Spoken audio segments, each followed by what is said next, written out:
exception for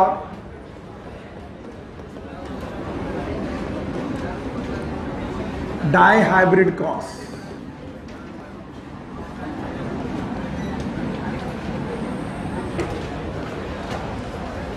जैसे कि monohybrid cross के लिए एक्सेप्शन थे इनकम्प्लीट डोमिनेंस, कोडोमिनेंस, वैसे डाईहाइब्रिड क्रॉस के लिए कुछ एक्सेप्शन है। उन एक्सेप्शन में एक बड़ा एक्सेप्शन हम लोगों ने पढ़ लिया लिंकेज। लिंकेज नाम का जो एक्सेप्शन है वो इंडिपेंडेंट असॉर्टमेंट को अपोज करता है।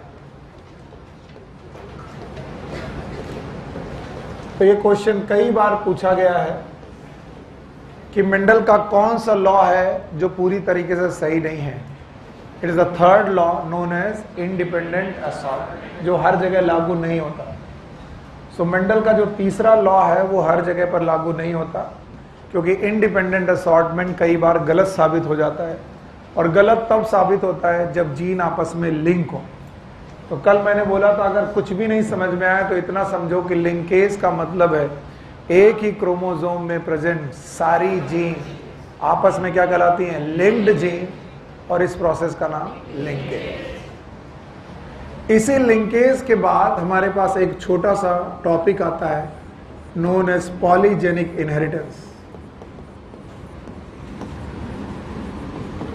वैसे एनसीईआरटी में उतना नहीं दिया जितना मैं पढ़ाने की कोशिश करता हूं, और इसीलिए आपको कई बार समझ में नहीं आता, और आपको कई बार जब समझ में नहीं आता तो आपको लगता है गलत हो गया, त्रुटियां हो गई। जैसे सुबह पढ़ाने में मुझे टॉपिक लगभग 1 घंटा लग गया। मुझे विश्वास है कि 15-20 मिनट का टॉपिक और 15 मिनट में ही खत्म कर देंगे। आप लोग कर देंगे? आप लोगों पे विश्वास है। तो पॉलीजेनिक इनहेरिटेंस कहता है कि one many gene control one character, it is known as polygenic. Poly का मतलब होता है many,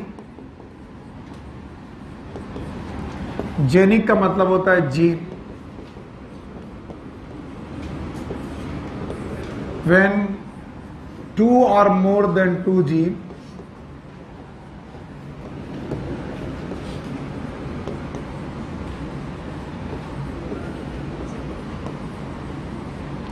when 2 or more than 2 genes control one character,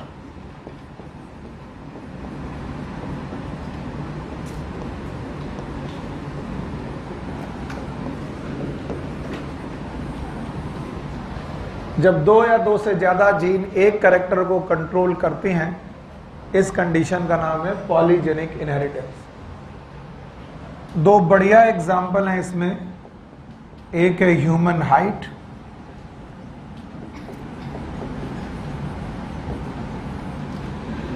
दूसरा है ह्यूमन स्किन कलर।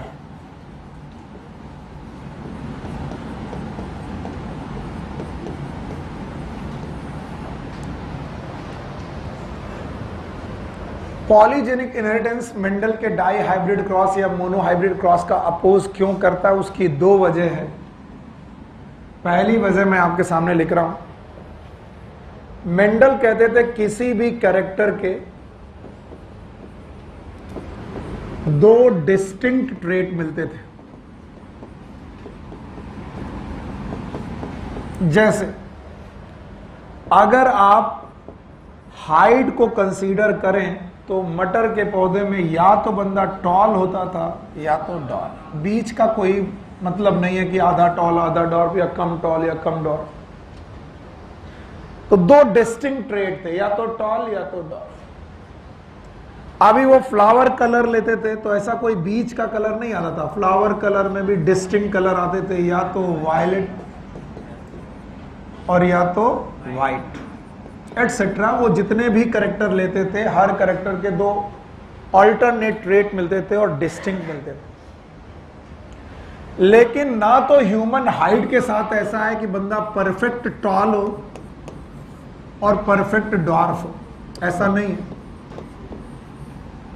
बोलते हैं टॉल और डॉर्फ के बीच में there are so many gradation.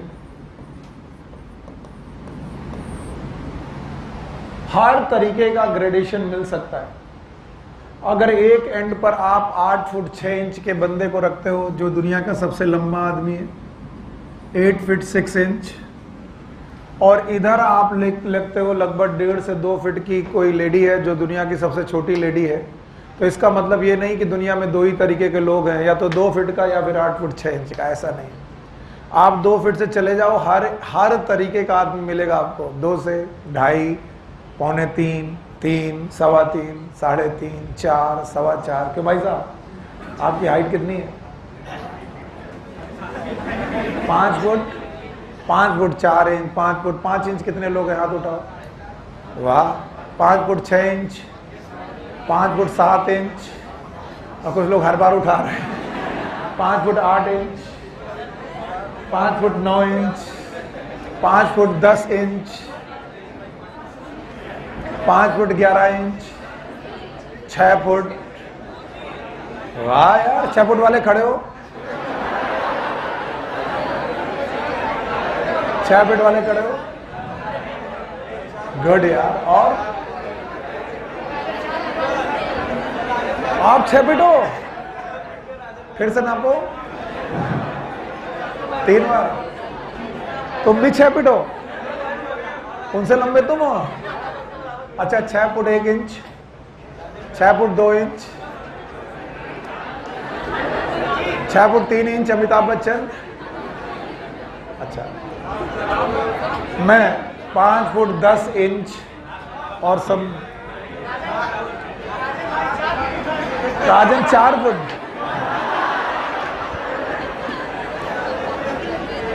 So what they tell, क्या बताते हैं आपको कि ना तो आदमी परफेक्ट टॉल, ना तो आदमी परफेक्ट डॉर्फ, और इसमें ग्रेडेशन। तो जिन भी करेक्टर में आपको ग्रेडेशन मिलेंगे, they are polygenic, they are polygenic. ऐसा ही है ह्यूमन स्किन कलर, बोलते हैं परफेक्ट ब्लैक। अब मेरी तरफ मत देखना। नीग्रोज, अफ्रीका के लोग देखो, वेस्ट इंडीज के लोग देखो, परफेक्ट ब्लैक। क्रिस गेल, जो भी देखना है। और परफेक्ट व्हाइट, इंग्लिश लोग हैं, अमेरिकन लोग हैं, ये परफेक्ट व्हाइट है, ये परफेक्ट ब्लैक है।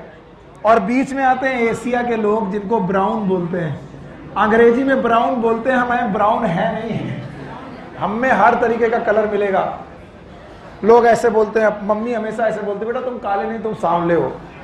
फिर हमने 2 सांवले देखे, एक थोड़ा बढ़िया लग रहा था, हमने कहा मम्मी अगर ये भी सांवला है, मैं भी सांवला हूं, तो ये देखने में सुंदर क्यों है? बोले तुम थोड़ा ज्यादा सांवले हो। So you go from that to that.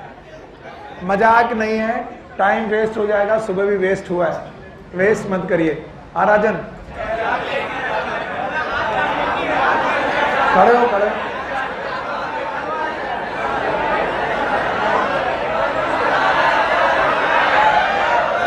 एक बार मैं मजाक ऐसे कर रहा हूं, प्लीज 5 मिनट के लिए मैं टाइम वेस्ट।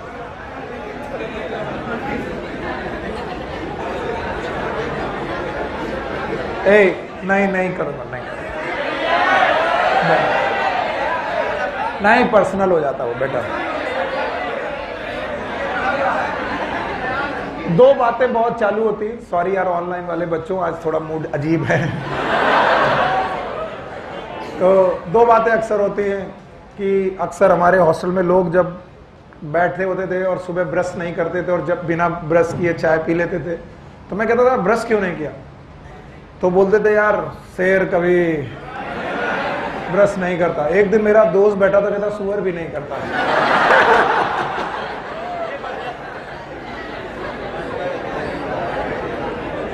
तो एक बार ऐसा ही हुआ कि आदमी जब काला होता है तो उसके पास बचने का एक ही उपाय होता है। हिंदुओं में एक ही उपाय है, काले तो भगवान भी थे। वो आप कहता है कि भाई काले तो भगवान भी थे, इसी तरह वो बचा लेता अपने आप को कि चलो, वो सोचने लगता कि मैं भी भगवान। तो जैसे ही कोई आदमी काला किसी को बोलता, बोले अरे हाँ काले तो भगवान भी थे। बोले और कैसे बच सकते हो? यही क्या कि बचोगे। तो एक दिन गुस्से में मेरे से निकल गया कि जब सुअर का बच्चा पैदा होता है बड़ा गोरा होता है।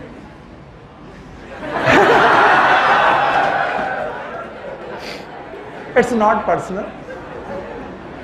It's like that. तो मैं बता रहा था polygenic inheritance, when many gene control single character, it is known as polygenic inheritance. बुरा तो नहीं लगा? अच्छा, हमें क्यों लगेगा, हम लोग तो काले हैं, काले तो भगवान होते हैं। हाँ चलो भाई, सॉरी टू से, ऐसा मुझे करना नहीं चाहिए था पर मैंने कर दिया, आज मूड में है आके। तो बताओ पॉलीजेनिक इनहेरिटेंस याद है? What is polygenic inheritance? When many gene control one character, बोलते हैं व्हेन टू और more than two gene control one character, it is known as polygenic inheritance. और इस पॉलीजेनिक इनहेरिटेंस में ह्यूमन हाइट या human skin colour एक example. थोड़ी देर के लिए आप लोग नोटबुक हटा दीजिएगा या बुक हटा दीजिएगा और इसे समझने की कोशिश करिएगा। बोलते हैं मान के चलिए आप अगर ह्यूमन स्किन कलर को 3 एलील के साथ या 3 जीन के साथ लेके चलते हो तो आपको एक कंडीशन मिलेगी, capital A, capital A, capital B, capital B, capital C, capital C. और एक कंडीशन मिलेगी स्मॉल ए, स्मॉल ए, स्मॉल बी और स्मॉल सी, स्मॉल सी। 2 कंडीशन मिलेंगी, एक capital A, capital A, capital B, capital B, capital C, capital C. यहां तीनों allele pair dominant है, और अगर तीनों एलील पेयर डोमिनेंट है तो ये क्या कर रहे होंगे? आपको मैंने डोमिनेंट जीन के बारे में कुछ आइडिया दिया था, आज पूछना है, बताना भी चाहिए आपको। जितने भी जीन होंगे या एलील होंगे वो बनाएंगे एमआरएनए। बोलो क्या बनाएंगे? Thank you very much. MRNA से बनेगी प्रोटीन, प्रोटीन से बनेगा enzyme, thank you very much, और एंजाइम से होगी रिएक्शन, और रिएक्शन करने पर सबस्ट्रेट से बनेगा प्रोडक्ट, और प्रोडक्ट का नाम होगा मेलानिन। बोलो, तो कोई भी आदमी काला क्यों है, किस पिगमेंट की वजह से? मेलानिन। और मेलानिन आपको किस तरीके का पिगमेंट देगा? डार्क। तो कोई भी आदमी काला क्यों है? क्योंकि उसकी बॉडी में क्या है? मेलानिन। मेलानिन एक रिएक्शन से बना है, उसको बनाने वाला एंजाइम, उस एंजाइम को बनाने वाला प्रोटीन, प्रोटीन को बनाने वाला एमआरएनए, और एमआरएनए किससे बन रहा है? जीन से, and gene is present upon DNA. बड़ा सा स्टार बना करके यहां पर लिखना है, जो तुम शायद नहीं बोल पाओगे, और बुक बोल देती तुम सुन नहीं पाओगे। यहां पर जो ये मेलानिन कलर का पिगमेंटेशन है, ये किसी एक जीन से नहीं है, बल्कि एवरी एलील, बोलो every allele contribute in the melanin formation, every allele.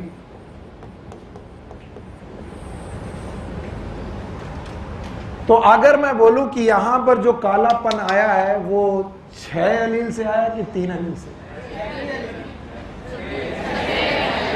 जवाब दो तो हम समझेंगे। हाँ, 6 एलील से आया। यानी कैपिटल ए जो कंट्रीब्यूट कर रहा है उतना ही, दूसरा कैपिटल ए कंट्रीब्यूट कर रहा है उतना ही, कैपिटल बी कंट्रोल कर रहा है उतना ही, कैपिटल बी कंट्रीब्यूट करा उतना ही, कैपिटल सी, और उतना ही कैपिटल सी। तो यहां हर allele, every allele contribute in phenotype. और इसका मायने क्या है? इसका मायने कई बार टीचर और स्टूडेंट आपस में एक दूसरे को समझा नहीं पाते या समझ नहीं पाते। बोलते हैं कि sir capital A capital T होना टॉल होता होगा मेंडल को, और कैपिटल टी स्मॉल टी होना भी टॉल होता होगा मेंडल के हिसाब से, और ये दोनों टॉल एक जैसे होते होंगे मेंडल के हिसाब से। लेकिन सर जब ये पॉलीजेनिक इनहेरिटेंस में आएगा तो कैपिटल ए कैपिटल होना अलग तरीके का डोमिनेंट होगा, और कैपिटल ए स्मॉल ए होना अलग तरीके का डोमिनेंट होगा, और दोनों सेम होंगे कि अलग अलग? क्योंकि यहां पर 2 एलील से बेटा कालापन है, यहां पर 2 एलील है कि एक, क्योंकि dominant allele only contribute into phenotype, not the recessive. अगर आप भूले हो तो मैं वापस दिलाता हूं। बताइए, अगर सारी एलील रिसेसिव हैं तो बताइए ये क्या कंडीशन पैदा करेंगी? या तो नॉन फंक्शनल एंजाइम, भूल गए आप लोग, याद है? या तो नॉन फंक्शनल एंजाइम या फिर नो एंजाइम। और अगर ऐसा हुआ तो रिएक्शन और रिएक्शन नहीं होगी तो प्रोडक्ट नहीं बनेगा तो मेलानिन, और अगर मेलानिन नहीं बनेगा तो बॉडी डार्क की व्हाइट। तो बताओ गोरा होना एक्चुअली काला ना होना है। गोरा होना कोई कैरेक्टर, मेलानिन का ना होना इट इज नोन एज गोरा, and that's why it is sometime also known as albino. बोलो क्या बोल रहे हैं? Albino. Albino is the absence of melanin pigment. तो यहां एवरी जीन कंट्रीब्यूट कर रही कि एवरी एलील? एवरी एलील, यही ध्यान दो। एंड दैट्स व्हाई समटाइम मैं तो फेल हो जाता हूं समझाने में, अपनी बात कर रहा हूं। इसलिए मुझे एक जुगाड़ आज सुबह मिला, बच्चों को समझाने में काफी देर तक स्ट्रगल करता रहा, फिर मुझे एक जुगाड़ मिला, और वो जुगाड़ मैं आज ही सीखा हूं और आज ही सिखा रहा हूं आपको। बोलते हैं ये सारे के सारे एलील एडिटिव नेचर के हैं। किसके? एडिटिव। अब जरा देखना, बोलती है मान लीजिए कैपिटल ए 1 नैनोग्राम, मान लीजिए ये सपोज है, रियल नहीं है, 1 कैपिटल ए से 1 नैनोग्राम बेटा मेलानिन आपकी बॉडी में डिपॉजिट हो रहा। तो बताओ कैपिटल ए से 1 होगा कि 2 नैनोग्राम? क्योंकि एक कैपिटल ए से 1 नैनोग्राम तो दूसरे कैपिटल ए से 1 नैनोग्राम। अब बताओ अगर दोनों कैपिटल ए एक साथ आ जाएं तो बताओ 1 नैनोग्राम कि 2 नैनोग्राम? 2 नैनोग्राम। ठीक उसी तरीके से कैपिटल बी भी 1 नैनोग्राम कंट्रोल करेगा, यानी कि बेटा कंट्रीब्यूट करेगा। दूसरा कैपिटल बी भी 1 नैनोग्राम कंट्रीब्यूट करेगा, और अगर बेटा दोनों कैपिटल बी साथ आ जाएं तो बताओ 2 नैनोग्राम ये बेटा कंट्रीब्यूट करेंगे फॉर योर मेलानिन पिगमेंटेशन।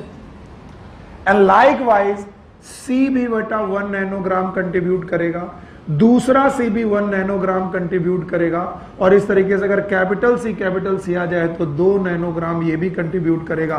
तो मान लीजिए अगर कहीं पर आपको capital A, capital B, capital C मिल जाए तो आप कितना नैनोग्राम काले हैं? 6।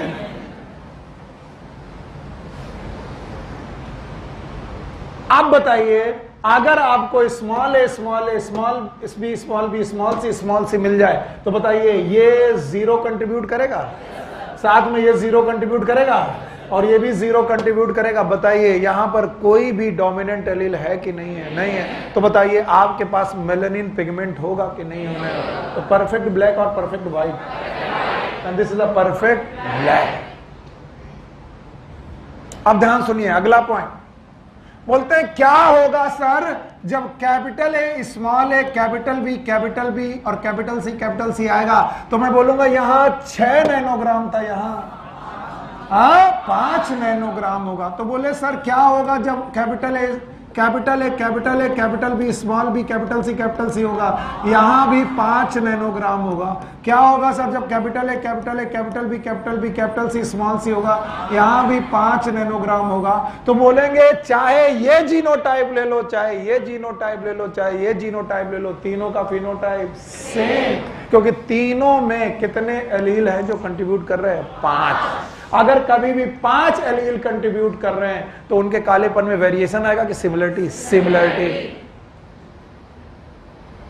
तो सर क्या होगा कि अगर capital A, capital B, capital C करे तो मैं कहूंगा 1 एलील, 2 एलील, 3 और 4 एलील कंट्रीब्यूट कर रहे हैं। क्या होगा सर जब अगर capital A, capital B, capital C, small C होगा? तब भी क्या होगा? 4। क्या होगा सर जब स्मॉल ए, कैपिटल बी, कैपिटल सी कर रहा है? ये भी क्या है? 4। तो जितना कालापन आपको ये देगा उतना ही कालापन ये देगा। और ये बात लोगों को समझ में नहीं आती कि जीनोटाइप डिफरेंट होने के बावजूद भी फिनोटाइप वही है। इसका मतलब यहां पर हमें जीनोटाइप से मतलब होगा कि फिनोटाइप। और फिनोटाइप किससे मतलब रखेगा? जीन से कि एलील से? And every allele will add. और इसीलिए इस तरीके के इनहेरिटेंस का नाम होता है एडिटिव इनहेरिटेंस। बोलो, it is known as additive inheritance. यहां हर एलील आपको ऐड करती है आपके किसी भी तरीके के एक्सप्रेशन। और ये बात बच्चों को समझ में नहीं आती कि सर ये क्या बता रहे हो आप, नहीं आया, फिर एक बार कोशिश करता हूं। इसीलिए इस तरीके के इनहेरिटेंस का दूसरा नाम है क्वांटिटेटिव इनहेरिटेंस। बोलो क्या नाम है, बताओ। यहां क्वालिटी की बात चल रही है कि क्वांटिटी? Quantitative inheritance. अब आपको लगेगा सर ये क्वालिटी की भी बात है, क्वालिटी की बिल्कुल बात नहीं है। देखिए यहां पर स्मॉल ए कैपिटल बी कैपिटल सी, यहां पर capital A capital B capital C small C, दोनों जीनोटाइप की क्वालिटी सेम की अलग अलग, लेकिन दोनों का कंट्रीब्यूशन सेम, क्योंकि यहां कितने एलील? 4, यहां पर भी कितने एलील? 4, और दोनों का कंट्रीब्यूशन इक्वल की unequal? Equal. And that's why this inheritance is known as quantitative or additive inheritance. बाकी मैं NCERT पढ़ दूंगा, घबराइएगा मत। और हितेंद्र बाबू जागते रहिए, कोशिश करिए, हो सकता है जागते रहे, हो सकता है यूं भी हो जाए। बताओ पहले डेफिनेशन बताइए, नहीं आए तो मैं इसे रब करता हूं, कोई बात नहीं। बताइए what is polygenic inheritance? When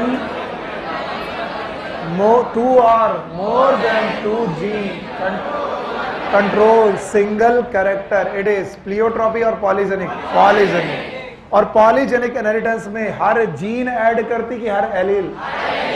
every allele will add the phenotype. और इसीलिए आपको 2 एक्सट्रीम सिचुएशन मिलेगी जहां पर 6 की 6 एलील आपको कालेपन में ऐड करेंगी, तो बेटा परफेक्ट ब्लैक। और जहां पर 6 की 6 आपको कालेपन में ऐड नहीं करेंगी, आप परफेक्ट वाइट। चलिए मेंडल की तरह सोचते हैं, सब लोग इधर देखो।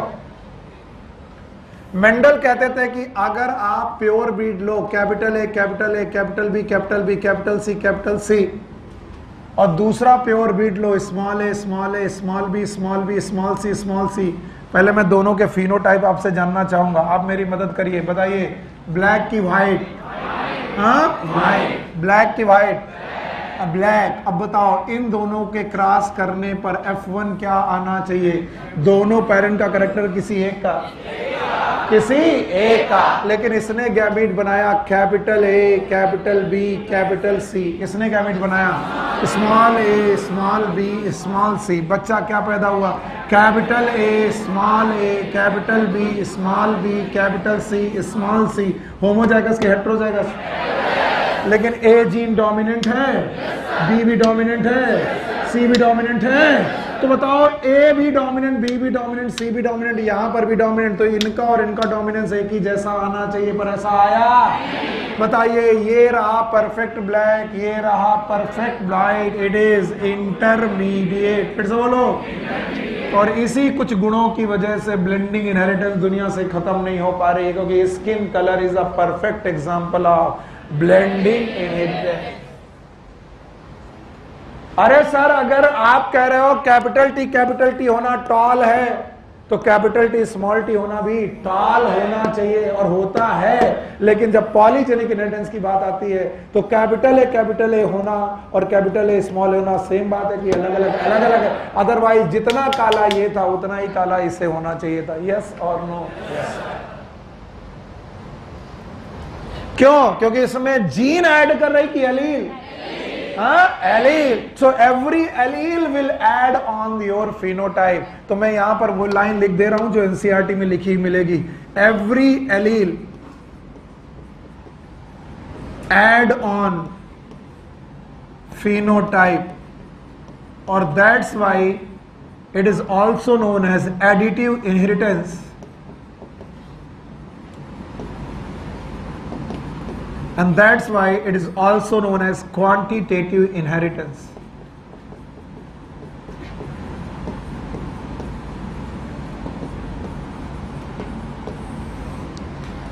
और अभी F1 आया है और अभी F2 बाकी है। आप अलाउ करेंगे तो मैं F2 बनाऊंगा। पहले आप इतना पढ़ाओ, क्या है परफेक्ट ब्लैक की परफेक्ट व्हाइट? Perfect black.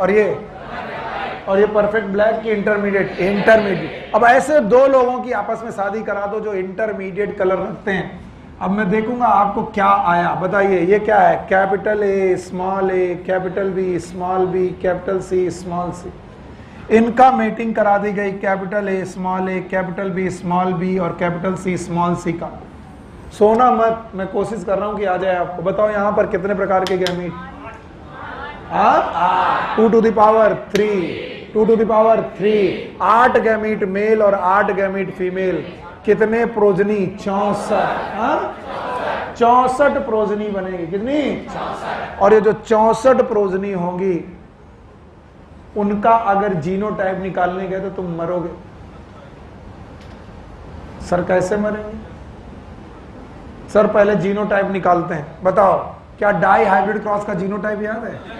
बोलो 1:2:1:2:2:4:2, 1:2:1. यस और नो? मोनो हाइब्रिड की डाई हाइब्रिड? अब क्या इसमें ट्राई हाइब्रिड निकालें? क्योंकि यहां पर डाई हाइब्रिड है कि ट्राई हाइब्रिड? ट्राई है। अब किसका मल्टीप्लाई करें? बोलो 1:2:2:4:2:1:2:1. अभी एक बार हुआ, अब इसका डबल करो 2:4:2:4:8:2:2:4:2. 1 नहीं 2। अब करो 1:2:2:4:2:1:2:2. तुमने देखा मैंने किया नहीं क्योंकि जरूरत नहीं। हम 64 जीनोटाइप को अलग अलग प्रकार के जीनोटाइप नहीं निकालना चाहते हैं। ये देख रहे हो 3 3 6 3 9 और फिर 3 बार, तो 3 बार 9 9 9, कितने जीनोटाइप आएंगे? 27। फिर से बोलो 27। तो हमें निकालने की जरूरत नहीं। और उन जीनोटाइप के फिनोटाइप भी बहुत अलग अलग प्रकार के आएंगे। इसलिए आपको सिखाया गया, it is known as quantitative inheritance. और क्वांटिटेटिव इनहेरिटेंस का डिस्ट्रीब्यूशन सिखाया गया ग्राफ से। किससे बेटा? ग्राफ से। और जरा ग्राफ को समझने के लिए ध्यान दीजिएगा, मैं हटा दूं इसे। ग्राफ को समझने के लिए ध्यान दीजिएगा। ध्यान देने पर आपको कंडीशन मिलेगी। एक तरफ कंडीशन मिलेगी capital A, capital A, capital B, capital B, capital C, capital C. दूसरी तरफ कंडीशन मिलेगी स्मॉल ए, स्मॉल ए, small B, small B, small सी, स्मॉल सी। इसके बाद आपको क्या क्या कंडीशन मिल सकती है? Capital A, small A, capital B, capital B, capital C, capital C. और जो लोग ये जीनोटाइप देख रहे हैं वो मरेंगे। जो लोग भी ये जीनोटाइप देख रहे हैं वो मरेंगे। मैं पहले से बोल दे रहा हूं, इन लोगों को देखना चाहिए नंबर ऑफ एलील। बोलो कितने? 6। यहां पर 6 की 5। बोलो ये कितना है? 1 2 3 4 5। तो capital A, small A, capital B, capital B, capital C, capital C जो कर सकता है वही काम capital A, capital A, capital B, small B, capital C कर सकता है। वही काम capital A, capital A, capital B, capital B, capital C, small C कर सकता है। यानी ये तीनों होना एक ही बात है कि अलग अलग? एक ही बात। नहीं आया? आया? और इसी तरह उन्होंने कहा कि बेटा अगला में क्या होगा? अब 2 हेट्रोजाइगस जाएंगे, capital A, small A, capital B, small B, और जाएगा कैपिटल सी, कैपिटल सी। और इसके बाद आएगा capital A, small A, capital B, small B, capital C, small C. और अब चालू होंगे रेसेसिव होना, स्मॉल ए, capital B, small B, capital C, small सी।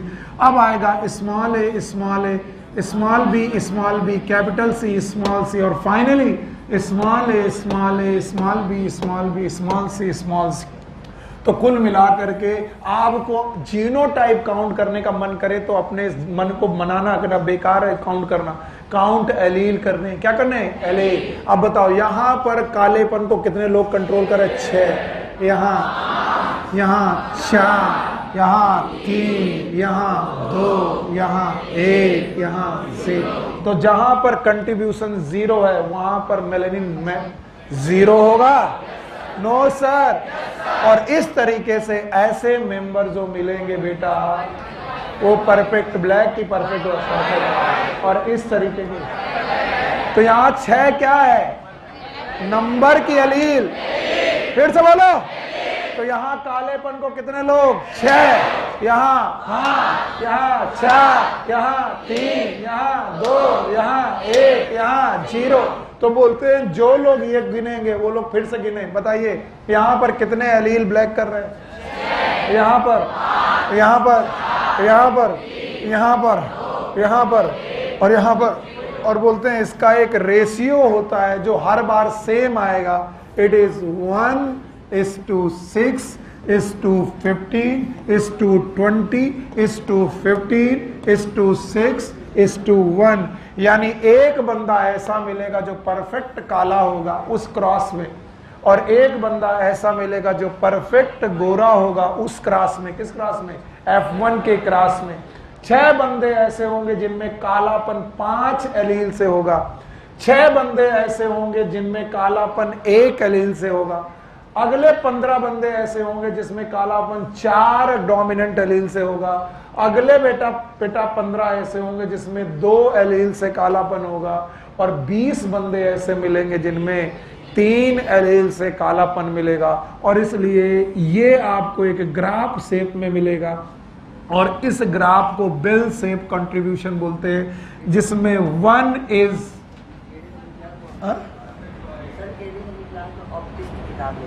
केडी सिंह सर की क्लास में ऑप्टिक्स की बेटा किताब लेके आनी। ओके, एक बंदा मिलेगा आपको कैपिटल ए। दूसरा बंदा कितने मिलेंगे? 6। फिर इसके बाद और कितने मिलेंगे बेटा? 15। तो ये रहा एक। बेटा आप लोग बेटा सुन नहीं रहे हो, गड़बड़ जाओगे। चलो बोलो, एक बंदा कैसा मिलेगा? Capital A, capital B, capital C. 6 बंदे कैसे मिलेंगे? जिसमें 5 एलील, 4 एलील की 5। फिर से बोलो, इसका मतलब यही मिलेंगे 6? अरे यार, यही मिलेंगे जिसमें कितने एलील? 5 एलील जिसमें होंगे ऐसे कितने लोग मिलेंगे? 6। जिसमें 4 एलील होंगे 15, जिसमें 3 होंगे, जिसमें 2 होंगे, जिसमें 1 होगा, और जिसमें 1 भी नहीं होगा। 1। तो याद रखना 1, 6, 15 और 20 लोग आपको ऐसे मिलेंगे जो आपको क्या मिलेंगे? जो हेटेरोजाइगस होंगे। इसके बाद फिर से मिलेंगे 15, और फिर से मिलेंगे 6, और फिर से मिलेंगे 1। चलो सबके बारे में बताओ, ये क्या होगा? Capital A, capital B, capital C. Allele को कंट्रीब्यूशन लिखो। यहां पर कितने एलील का कंट्रीब्यूशन होगा? 6। और यहां पर 5, यहां पर 4, यहां पर 3, यहां पर 2, यहां पर 1, यहां पर 0। बताओ जहां पर 0 एलील का कंट्रीब्यूशन होगा वो परफेक्ट ब्लैक की परफेक्ट व्हाइट, और जहां पर बेटा 6 के 6 एलील होगा वो परफेक्ट ब्लैक। और इस तरीके से टाइप ऑफ फिनोटाइप निकाला जा सकता है, जीनोटाइप नहीं निकाला जा सकता। टाइप ऑफ फिनोटाइप निकालने का फॉर्मूला है 2n+1। And what it means? It means है नंबर ऑफ जीन। अगर नंबर ऑफ जीन हमें मालूम हो तो टाइप ऑफ फिनोटाइप निकाल सकते हैं। जैसे यहाँ जीन 3 है तो 2 × 3 + 1 टोटल आया 6 और 1 7 प्रकार के फिनोटाइप हैं। काउंट करो, 1 2 3 4 5 6 7 प्रकार के फिनोटाइप का मतलब है 7 प्रकार के फिनोटाइप का मतलब है कंट्रीब्यूशन ऑफ जीन की एलील। पता नहीं तो बताओ एलील कितने प्रकार से कंट्रीब्यूट कर सकते हैं? 7। यहां पर कितने एलील?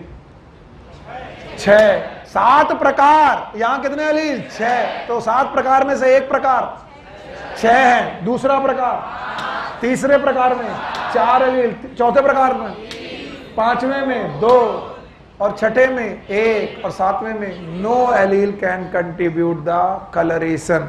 तो बताओ कलरेशन को कंट्रीब्यूट ना करना भी एक कलर है, एंड दैट इज ब्लैक की वाइट। अभी भी नहीं आया। तो यहां पर हर जीन कंट्रीब्यूट कर रहा कि हर एलील? हर एलील। और बोलते हैं अगर मान लीजिए ये डाई हाइब्रिड क्रॉस की बजाय, सॉरी, ये 3 एलील के बजाय 2 एलील से होता तो क्या कंडीशन होती? चलो बताओ। 2 एलील से कैपिटल ए, कैपिटल बी, बाकी सो गए भाई। इधर बोलो स्मॉल ए स्मॉल ए स्मॉल बी स्मॉल बी। दूसरा capital A small A capital B small B, sorry capital A small A capital B. तीसरा capital A small A capital B small B. अब receive चालू करो, स्मॉल ए capital B small B. अब बताओ अगर ऐसा होता तो ये भी 2m की प्लस 1 फॉलो करता, वेयर 2 इंटू 2 प्लस 1, 2 दूनी 4 और 1 5। तो बताओ यहाँ पर कितने फिनोटाइप मिलते हैं? 5। 5 में से इसमें कितने एलील कंट्रीब्यूट कर रहे हैं? 4, इसमें 3, इसमें 2, इसमें 1 और इसमें 0, और इनका रेशियो मिलता 1:4:6:4:1। किसी को कोई मतलब नहीं, वो तो मैं जानता हूं। तो बोलो 8 गैमीट मेल के और 8 गैमीट फीमेल के, टोटल प्रोजेनी कितनी? 64। 64 गिनो 1:6:15:20:15:6:1 गिनो। 15 6 21 और 1 और 22 उस तरफ, 22 दूनी 44 और 44 और 20 64। तो 64 लोग कैसे मिलेंगे वो तुम्हें दिखाई पड़ेगा। अब बताओ 2 हेट्रो जाएगा सोने का मतलब 2 टू द पावर 4, 4 इधर से 4 इधर से, 4 4 जा 16। तो इंडिविजुअल कितने मिलने चाहिए? 16। 4 1 5, 4 1 5 और 5 10, 10 और 6 16। तो रेशियो क्या आएगा? 1:4:6:4:1। तो ये ग्राफ कैसा आएगा? Bell shape. बोलो कैसा आएगा? जो हेट्रोजाइगस की तरफ दोनों तरफ फॉलो होगा। अब ध्यान से सुनो, शायद समझ में आ जाए। इधर की तरफ चलोगे तो डार्कनेस बढ़ेगी और इधर की तरफ चलोगे तो लाइटनेस बढ़ेगी। और ये बंदा इंटरमीडिएट, यानी इंटरमीडिएट के दोनों तरफ सिमेट्री है कि एसिमेट्री? सिमेट्री। जितना इधर चलो और उतना इधर चलो। तो इधर है अगर 3 तो इधर होगा 4, इधर होगा 2, इधर होगा 5, इधर होगा 1, इधर होगा 6, इधर होगा 0। You got my point? इसका मतलब यहाँ हर जीन कंट्रीब्यूट कर रहे कि हर एलील? हर एलील। पल्ले ही नहीं पड़ रहा। तो अब मैं कैसे अपने आप को बचाऊंगा? ये जरूरत ही नहीं है। ये तो तुम्हें एक्स्ट्रा ज्ञान दिया। जरूरत क्या है? एनसीईआरटी। अब देखो एनसीईआरटी में क्या लिखा है। अगर एनसीईआरटी की लाइनें समझ गए तो काम बन जाएगा। पॉलीजेनिक इनहेरिटेंस पकड़ो, कम लिखा है तुम्हारे। मैं पढ़ रहा हूं। जिन लोगों के पास पुरानी किताब है वो अपना सप्लीमेंट्री मटेरियल देखें, और जिन लोगों के पास नई किताब है उनकी किताब में ही दिया गया है टॉपिक, और जिन लोगों के पास पुरानी किताब है उनके सप्लीमेंट्री मटेरियल में दिया गया है। तो बताओ कितने लोगों की किताब में टॉपिक दिया गया और कितने लोगों के सप्लीमेंट्री मटेरियल में? चलो दोनों प्रकार के लोग हैं, और दोनों प्रकार के लोग सुने जो एनसीईआरटी में लिखा हुआ है। मैं पढ़ रहा हूं, शायद समझ में आ ही जाए, क्या पता। चलो, Mendel studies mainly describe those traits that have distinct alternate form, such as flower color, which are either purple or white. Agla. But if you look around, you will find that there are many traits which are not so distinct in their occurrence and are spread across a gradient. For example, in human, we don't just have the tall or short people. क्या human height में केवल toll और short लोग हैं? क्या grade भी है? Yes. आगे चलो। As two distinct alternative but a whole range of possible height, such trait are generally controlled by 3 or more gene and are thus called as polygenic trait. तो definition बताओ, what is polygenic trait? When any character controlled by 2 or more than 2, it is known as polygenic. Beside the involvement of multiple genes, polygenic inheritance also take into account the influence of the environment. The human skin color is another classic example for this. In a polygenic trait, the phenotype reflects the contribution of each allele. Please underline. Contribution of each gene or each allele. Each allele. In the, फिर से पढ़ रहा हूं, in a polygenic trait, the phenotype reflects the contribution of each allele. फिर से बोल रहा हूं 3 बार. In phenotype, each allele will contribute the phenotype. किस केस में? Polygenic inheritance. तो बताओ नॉर्मल कंडीशन में कैपिटल टी जो होना है और कैपिटल टी स्मॉल टी होना सेम है कि डिफरेंट? सेम। लेकिन पॉलीजेनिक इनहेरिटेंस में कैपिटल टी और कैपिटल टी स्मॉल टी होना सेम है कि डिफरेंट है? डिफरेंट। अभी भी नहीं आया? आएंगे कहेंगे कि सर मुझे नहीं समझ में आया। अभी टाइम है, पूछ लो। तो यहां हर जीन कंट्रीब्यूट कर रहा कि हर एलील? तो अगर मैं हर एलील को 1 नैनोग्राम दूं तो बताओ यहां पर कितने नैनोग्राम? यहां, उसके बाद 3, उसके बाद 2, उसके बाद और उसके बाद 0। तो बताओ 0 नैनोग्राम मेलेनिन का मतलब क्या हुआ? कालापन है कि नहीं है? नहीं है। और कालापन ना होने का मतलब गोरापन है। तो बताओ कितने लोग मिलेंगे जो 6 एलील के साथ रहेंगे? एक रहेगा। और कितने लोग रहेंगे जो बिना किसी एलील के साथ रहेंगे? हाँ, बताओ इनका कंट्रीब्यूशन कालेपन में 0 और इनका कंट्रीब्यूशन 6 एलील। अब बताओ इनका कंट्रीब्यूशन 6 एलील की 3 एलील? 6 एलील की 3 एलील? 3 एलील। और 3 एलील इनका कंट्रीब्यूशन शो कर रहा है। तो जितना 6 कर रहा होगा उतना ही 3 कर रहा होगा कि उसके आधा? आधा। इसलिए जितना ये काले होंगे उतना ही ये काला होगा कि उसका आधा। और इसीलिए इस कालेपन का नाम इंटरमीडिएट। फिर से बोलो। अब बताओ इसमें कालापन होगा 4 एलील की 5 एलील? 5। और इसमें कितना कालापन होगा? 5 की 4। अच्छा बताइए इसमें 3 और इसमें कितना कालापन होगा? बताइए 2 होगा।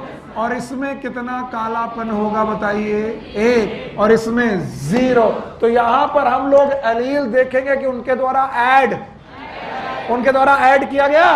तो बताओ ये कितना कालापन ऐड कर रहा है? 1 एलील से कि 6 एलील से? 6 एलील से। और ये 5, ये और ये और ये और ये। तो बताओ ये कालापन ऐड कर रहा है कि नहीं? नहीं। तो कालापन ना होना भी एक कैरेक्टर है। Yes sir. इसलिए काला है कि गोरा? और क्या ये परफेक्ट काला है? और ये 6 एलील थे और ये 3 एलील है, तो परफेक्ट काला कि आधा? तो आधा काला और आधा गोरा मतलब इंटरमीडिएट है, चतकबरा नहीं है। हाँ, अब बताओ इसका कालापन इसमें 2 एलील से। और ऐसा बंदा, सर कहते हैं ऐसे कितने बंदे मिलेंगे? ऐसा तो जीनोटाइप 4 मिल सकता है, 6 मिल सकता है। लेकिन बेटा ध्यान से सुनो, ये 3 एलील ऐसे भी हो सकते हैं, स्मॉल ए स्मॉल बी, सॉरी ये कितने एलील है? 1 2 3। तो बोल रहे कैसे 3 आ सकते? स्मॉल ए स्मॉल 4 है, यहाँ 4 है। तो स्मॉल ए capital B capital C capital C. तो जो इसका कालापन होगा क्या इसके कालापन से अलग होगा? Yes sir. अलग होगा कि सेम होगा? सेम होगा।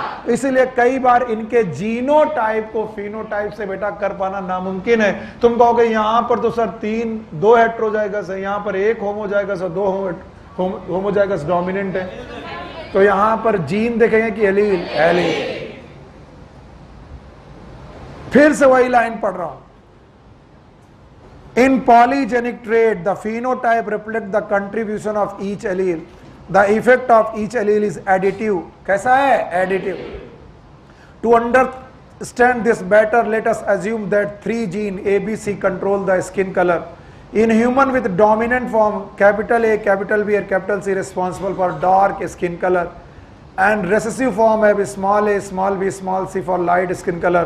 The genotype with the dominant allele capital A, capital A, capital B, capital B, capital C will have the darkest skin color, and that will have the recessive allele small a, small b, small c will have the lightest skin color. आगे की line, as expected the genotype with the 3 dominant allele and 3 recessive allele will have the intermediate skin color. ये क्या होगा? Capital A, small a, capital B, small b, capital. And in this manner the number of each type of allele in the genotype would determine the darkest or lightness of the skin in color. तो यहाँ type of allele decide करेगा कि number? फिर से देख लो आखिरी की 3 लाइनें। इन दिस मैनर, ये अंडरलाइन करो, in this manner the number of each type of allele in a genotype would determine the darkness or lightness of the skin in an individual. इसका मतलब यहाँ टाइप डिपेंड करेगा कि number. तो बताओ ये कितनी एलील से काला है और ये कितने एलील से गोरा है? 0. और ये कितने एलील से काला है? 3. ये कितने? 5. ये कितना? 4. तो जिसमें जितनी ज्यादा डोमिनेंट एलील वो उतना काला, और जितनी ज्यादा रेसेसिव एलील वो उतना गोरा. और जब इनका ट्रेंड आप ग्राफ बनाओगे तो ग्राफ क्या आपको घंटी के आकार का मिलेगा, और घंटी के आकार का मिलना it is known as bell से. और जिसमें ये होगा 1, ये हो गया 6, ये होगा 15, ये होगा 20, ये होगा 15, ये होगा 6, ये होगा 1. क्योंकि ये कितनी एलील है, सॉरी कितने जीन है? 3. रेशियो क्या मिलेगा? 1:6:15:20:15. इसका मतलब 20 की तरफ दोनों तरफ जाओ, ग्रेडेशन अलग अलग एक जैसा. इधर कालेपन का ग्रेडेशन और इधर गोरेपन. Now you got it? नहीं आया? अगर मान लो 2 जीन लेकर चलते तो क्या आता? बोलो क्या रेशियो आता? 1:4:6:4:1. टोटल 6 और 4 10, 4 14, 15 और 16. तो बताओ 2 to the power n, बोलो कितना? 4. और 4 गैमीट मिलकर के कितनी प्रोजनी बनाएंगे? 16. और यहां पर कितने गैमीट बनेंगे? 8. क्यों 8? 2 to the power 3. तो 8 गुणे 8 बराबर 64. तो इनका टोटल कितना आना चाहिए? 64. गिनो, 6 और 1 7, 15 और 7 21, 21 और 21 अरे गड़बड़ हो रहा. 15 और 6 और 21 1 22, 22 और 22 44, 44 और 20 64 होगा. तो बताओ कभी भी 3 एलील, अरे 3 जीन अगर कंट्रीब्यूट करें तो रेशियो क्या होगा? बोलो. 1:6:15:20:15:6:1. अगर 2 करें तो 1:4:6:4:1. और ये बताओ क्वालिटेटिव है कि क्वांटिटेटिव? तो यहाँ पर हर जीन ऐड कर रही कि हर एलील? हाँ, हर एलील. और क्या ये ब्लेंडिंग इनहेरिटेंस जैसा है? यस. तो कुछ लोग होंगे जो 6 एलील से काले होंगे, और जो कुछ लोग होंगे जो 6 के 6 एलील से काले होंगे कि गोरे? क्योंकि उनमें कोई भी एलील मेलानिन पिगमेंट नहीं. एनसीईआरटी पढ़ दी, जो बताना था बता दिया. अभी भी नहीं आया तो कुछ नहीं कर सकते. अभी भी नहीं आया? कितना टाइम लग गया? अरे काफी लग गया. आइए नेक्स्ट, एक प्लियोट्रॉपी. ऑल्दो ये मैं पढ़ा चुका हूं, फिर एक बार पढ़ा दे रहा हूं. चलो, व्हाट इज प्लियोट्रॉपी? व्हेन, चलो दोनों खड़े हो. तुम बतिया रही हो? खड़ी हो. हाँ, क्या बातें चल रही? What is pleiotropy? एकदम शांत. तुम्हें आता नहीं और तुम्हारी इतनी हिम्मत कि तुम बातें कर रही हो. What is pleiotropy? चलो अब तुम खड़ी हो.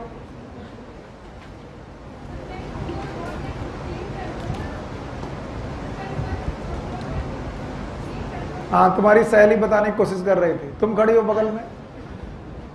हाँ. What is pleiotropy? एक बाग उजड़ने की खातिर बस एक ही उल्लू काफी है.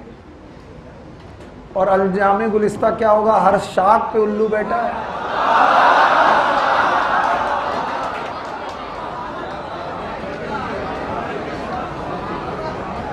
बैठो.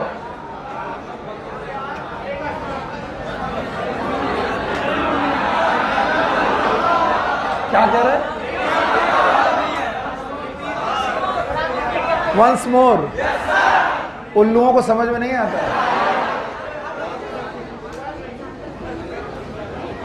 बताइए, प्लियोट्रॉपी इज अ कंडीशन. जैसे जैसे होली आती जाएगी तुम्हारा पढ़ने में मन लगना बंद हो जाएगा. When one gene controls more than one जब एक जीन एक से ज्यादा कैरेक्टर को कंट्रोल करे, इस कंडीशन का नाम प्लियोट्रॉपी। हाँ राजन खड़े हो।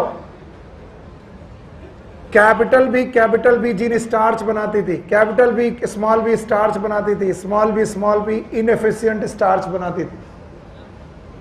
और जब हम शेप देखते थे, क्या देखते थे? शेप। तो बताओ कैपिटल बी कैसा शेप देती थी? Dominant shape.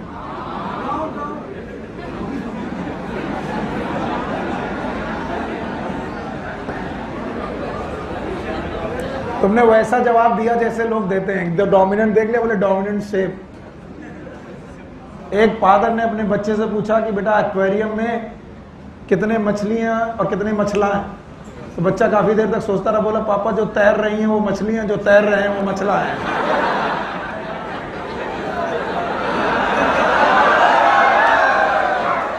और राजन की हालत वही है कि डोमिनेंट देखा और बोला डोमिनेंट शेप। बताओ राउंड की रिंकल्ड? Round wrinkled. रिंकल्ड। अगला क्वेश्चन जवाब दे दोगे राजन बैठा देंगे। बताओ ये 1 की 2? 3। अबे आइटम ये 1 और ये 2 होगा और ये 1 और ये दोनों मिला करके राउंड। तो 2 और 1 4, तो 3 कैसे हो गए? राउंड। और रिंकल कितना? 1 रेशियो। और 3:1 डोमिनेंट की इनकम्प्लीट डोमिनेंट। तो अगर मैं ये एलील देखूं शेप के लिए, किसके लिए? तो ये डोमिनेंट है कि इनकम्प्लीट? डोमिनेंट। क्या यही जीन हमारे साइज को भी कंट्रोल कर रही है? जब ये साइज को कंट्रोल कर रही है तो 4 प्रकार से। अच्छा एक कौन सा? लार्ज। तो capital B large, capital B small b intermediate. फिर से बोलो। और स्मॉल बी स्मॉल। अब बताओ ये कितना होगा? 1 और ये 2 और ये 1 रेशियो 1:2:1। कंप्लीट की इनकम्प्लीट? इनकम्प्लीट। तो बताओ यही जीन है जो कंप्लीट डोमिनेंस शो कर रही है और यही जीन इनकम्प्लीट डोमिनेंस। बताइए यही क्या कंट्रोल कर रही है? शेप। और यही साइज। तो जीन 1 है कि 3? 1। और कंट्रोल कितने कैरेक्टर कर रही? 2। एक कैरेक्टर का नाम शेप, एक का नाम साइज, कंडीशन का नाम pleiotropy. So what is pleiotropy? When one gene control more than one character, it is known as pleiotropy. और इसका परफेक्ट एग्जाम्पल है कुछ और एग्जाम्पल, जैसे sickle cell anaemia. Sickle cell anaemia is also the example of pleiotropy. जब मैं पढ़ाऊंगा तो सिखाऊंगा। Even phenylketonuria, phenylketonuria is also the example of pleiotropy. तो एक तो स्टार्च वाली जीन हो गई, दूसरी सिकल सेल अनीमिया वाली, तीसरी फेनाइल कीटोन्यूरिया वाली।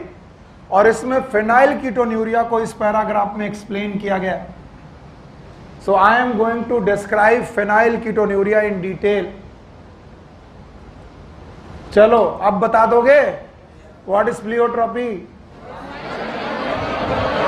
When one gene control more than 1 character. यहां पर इस जीन ने 1 कैरेक्टर की 2, एक कौन? शेप, एक कौन? साइज। ऐसा ही किसके साथ होगा? Sickle cell anaemia. और जब मैं पढ़ाऊंगा तो सिखा दूंगा क्या होता है। और इसमें फेनाइल कीटोन्यूरिया, फिलहाल तो अभी फेनाइल कीटोन्यूरिया लो। फेनाइल कीटोन्यूरिया को समझिए। जब आप दाल खाते हैं पल्स खाने में, तो आपको मिलती है प्रोटीन, और इस प्रोटीन का डाइजेशन होता है, और इस डाइजेशन ऑफ प्रोटीन से पैदा होते हैं अमीनो एसिड, जो इस दुनिया में 20 प्रकार के, कितने प्रकार के? 20। उन 20 प्रकार के अमीनो एसिड में एक अमीनो एसिड का नाम है फेनाइल एलानिन।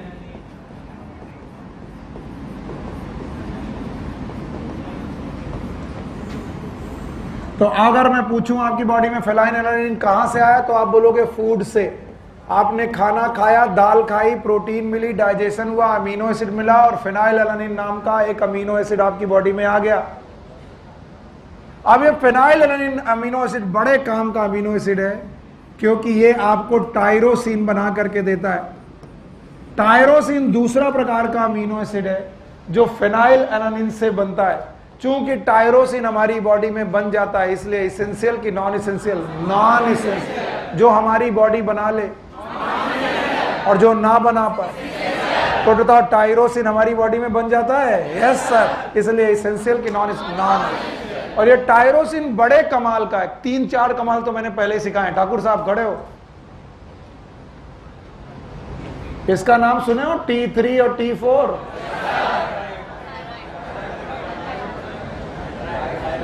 बताओ, होली में चित्रकूट जा रहे हो?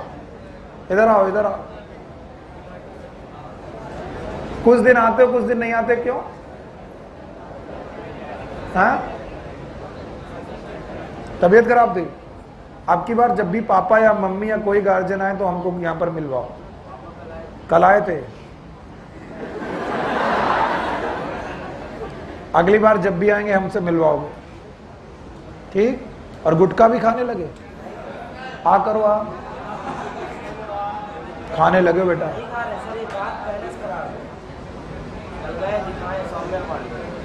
चलो जाओ। बोले सब ठीक है सर, पापा से बात मत करना। तो T3 याद है? T4 याद है? ट्राई आइडोथायरोनिन और टेट्राइडोथायरोनिन। यही टायरोसिन नाम का अमीनो एसिड आपको मेलेनिन बना के देता है। कौन? मेलेनिन। और मेलेनिन की वजह से आप काले हो। समझे नितिन? यही दोषी है। तो बताओ, टायरोसिन बड़े कमाल की चीज है और अलग अलग प्रकार की मेटाबॉलिज्म में हेल्प करता है। और तुम्हारे सर तुमको वहीं पर ले जाएंगे जहां पर तुम जानते हो सर को एक ही चीज आती है। बताओ, फिनाइल एलानिन से टायरोसिन बनाने के लिए जो रिएक्शन चल रही है उसमें किसी एक एंजाइम की जरूरत होगी। और इस एंजाइम का नाम है पा। हैं? क्या नाम है? पा। व्हाट इज पा? पता नहीं सर। It is known as phenylalanine. Phenylalanine hydroxylase.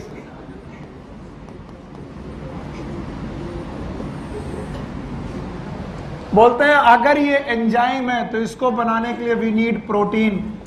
बाकी तुम्हें मालूम है सर तुम्हें कहां पहुंचाएंगे। और प्रोटीन बनाने के लिए क्या चाहिए? mRNA। और mRNA किससे बनता है? DNA। और DNA में होती है जीन। क्या होती है? जीन। चलो, जैसा DNA वैसा mRNA, वैसी प्रोटीन, वैसा एंजाइम, वैसा रिएक्शन, वैसा प्रोडक्ट।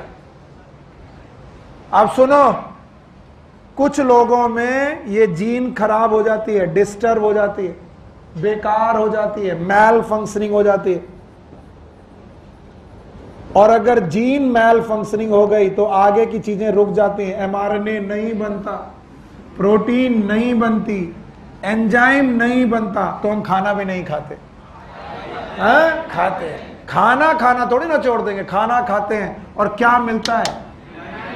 फिनाइल एलानिन हम खाते जाते हैं, हमारी बॉडी में एक्यूमुलेट करता है। क्यों? क्योंकि फिनाइल एलानिन को कहां कन्वर्ट होना था? टायरोसिन। और टायरोसिन में कन्वर्ट करने वाला एंजाइम बन रहा कि नहीं बन रहा? नहीं बन रहा। It is known as one gene one enzyme. क्या खराब हुआ? तो क्या खराब हो गया? एंजाइम। और एंजाइम खराब हुआ तो रिएक्शन चालू रही कि बंद हो गई? बंद हो गई। तो फिनाइल एलानिन जो आप खा रहे हो वो टायरोसिन बनाया कि नहीं? नहीं। तो रिएक्शन आगे गई कि रुक गई? तो क्या बढ़ने लगा? फिर से बोलो। और अगर फिनाइल एलानिन बढ़ने लगा बॉडी में तो ये कन्वर्ट हो गया, बनाया फिनाइल पायरुविक एसिड। इसने फिनाइल पायरुविक एसिड नाम का कंपाउंड बनाया।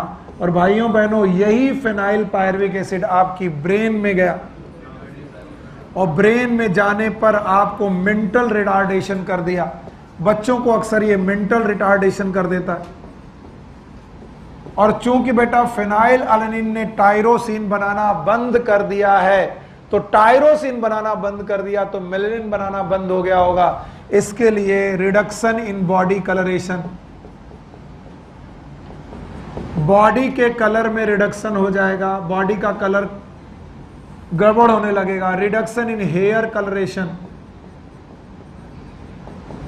आपके हेयर का कलर भी बेकार होने लगेगा या फिर व्हाइट कलरेशन आने लगेगा।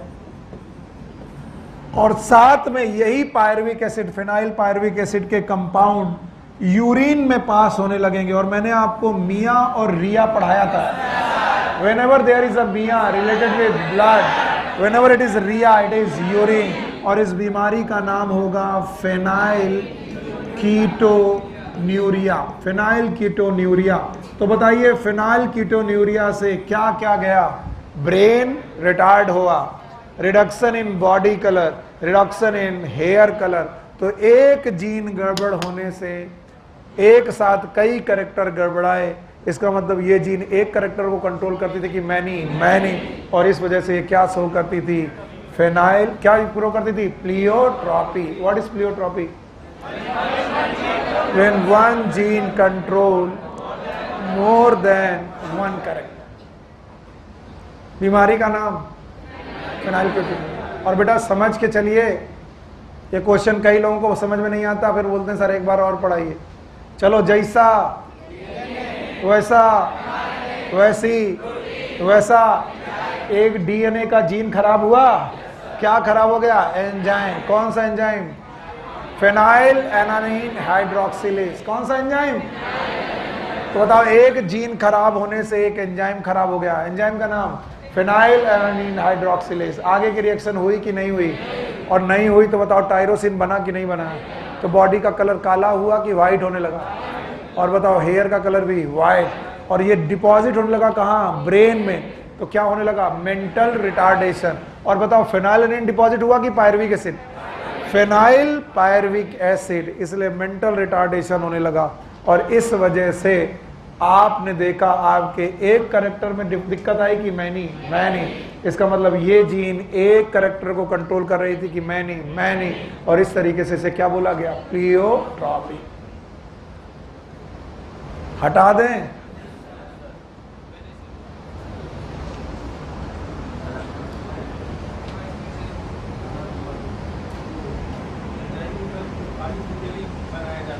आर्टिफिशियली नहीं बनाया जा सकता है, बायोटेक्नोलॉजी से बना सकते हैं। और उस बायोटेक्नोलॉजी में कभी आर्टिफिशियल नहीं होता, और उसको बना करके इंजेक्शन डालते रहेंगे तो कितनी बार। एंजाइम की तो अपनी एक एज होती है। It is not the permanent cure. As a supportive cure तो है ही, सपोर्टिव केयर हो सकते हो, और हर सेल तक थोड़ी ना पहुंच पाएगा। चलो भाई, अगला बेटा सेक्स डिटर्मिनेशन।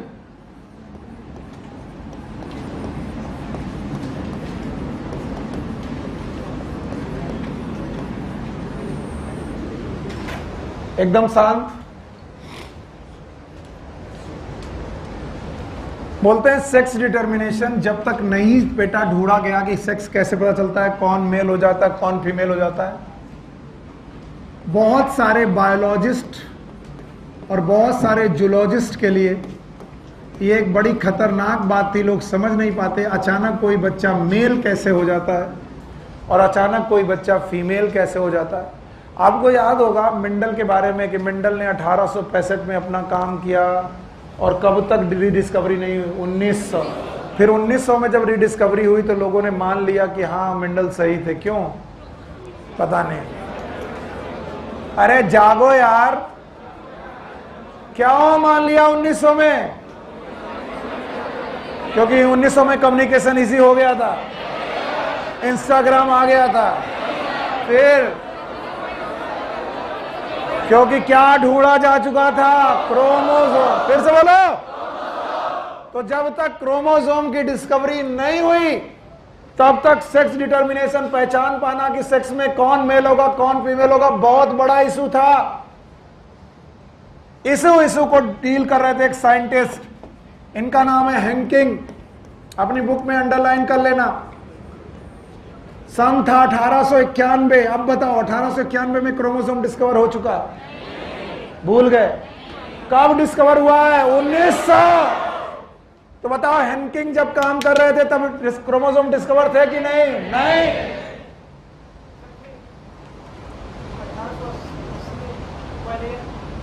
अरे यार, क्रोमोसोम मूवमेंट की बात कर रहा हूं कि क्रोमोसोम के कैरेक्टर क्या होंगे। क्रोमोसोम का मूवमेंट एनसीईआरटी में कितना लिखा? 1902। सॉरी, वो जो हितेंद्र ने बोला वो भी पार्शियली बात सही है। क्रोमोसोम में कितने प्रकार के क्रोमोसोम और उनके क्या मूवमेंट है, ये बात हैंकिंग के समय तक पूरी तरीके से क्लियर नहीं थी। क्लियर नहीं थी।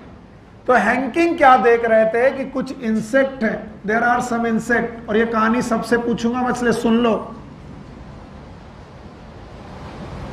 इंसेक्ट में जब कभी कोई इंसेक्ट स्पर्मेटोजेनेसिस कर रहा है,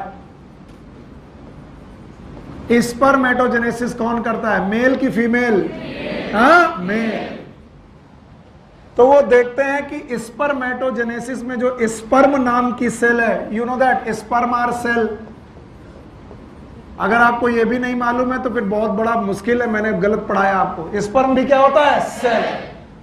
तो बोलते हैं जो स्पर्म नाम की सेल है उनके साइटोलॉजिकल एविडेंस कुछ और ही दे रहे हैं, उनकी सेल में कुछ अलग ही प्रकार की चीजें दिख रही हैं। तो हैंकिंग ये देखते थे कि स्पर्मेटोजेनेसिस के दौरान जो स्पर्म बन रहे हैं उन स्पर्म के कुछ न्यूक्लियस में, कुछ स्पर्म के न्यूक्लियस में एक बॉडी पाई जा रही है और उस बॉडी का वो नाम नहीं जानते थे। उन्होंने उस बॉडी का नाम एक्स बॉडी रख दिया। क्या रख दिया? एक्स बॉडी, क्योंकि वो नहीं जानते थे कि ये क्रोमोसोम है। तो उन्होंने इसका नाम एक्स बॉडी ही क्यों रखा?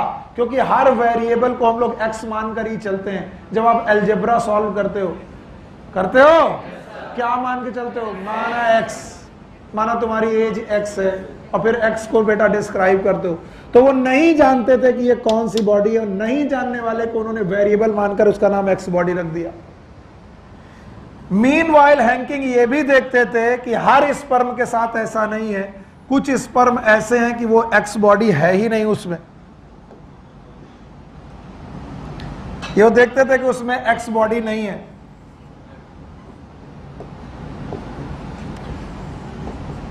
तो बताओ, स्पर्म एक प्रकार के कि दो प्रकार के? दो। एक प्रकार में क्या है और एक प्रकार में एक्स बॉडी नहीं है। वो इसे बोलते थे हेट्रोगैमीट्स। हेट्रोगैमीट का मतलब सिमिलर गैमीट कि डिसिमिलर? डिसिमिलर। इसका मतलब स्पर्म सिमिलर थे कि डिसिमिलर? डिसिमिलर। तो स्पर्म एक प्रकार का कि दो प्रकार का? एक में क्या है और एक में एक्स बॉडी नहीं है। एक और बात वो देखते थे कि बेटा फीमेल जब भी ओवा बना रही थी, उन्होंने फीमेल का साइटोलॉजिकल एविडेंस नहीं लिया। फिर से सुनो, उन्होंने फीमेल का साइटोलॉजिकल स्ट्रक्चर नहीं देखा, बल्कि देखा कि फीमेल जब भी गैमीट बना रही है तो वो ओवा बना रही है। उनको इस बात से मतलब नहीं था कि ओवा में एक्स बॉडी है कि नहीं है, पर वो बोलते थे ओवा बन रहे। और इन ओवा का फ्यूजन जब कभी भी स्पर्म के साथ हो रहा है तो दो कंडीशन पैदा हो रही हैं। सब लोग ध्यान से सुनो। बोलते हैं ओवा जब ऐसे स्पर्म के साथ फ्यूज हो जाए जिसमें एक्स बॉडी है। क्या बेटा? X body. तो याद रखना, इस फ्यूजन ऑफ ओवा से जो भी पैदा हो रहा है वो फीमेल है।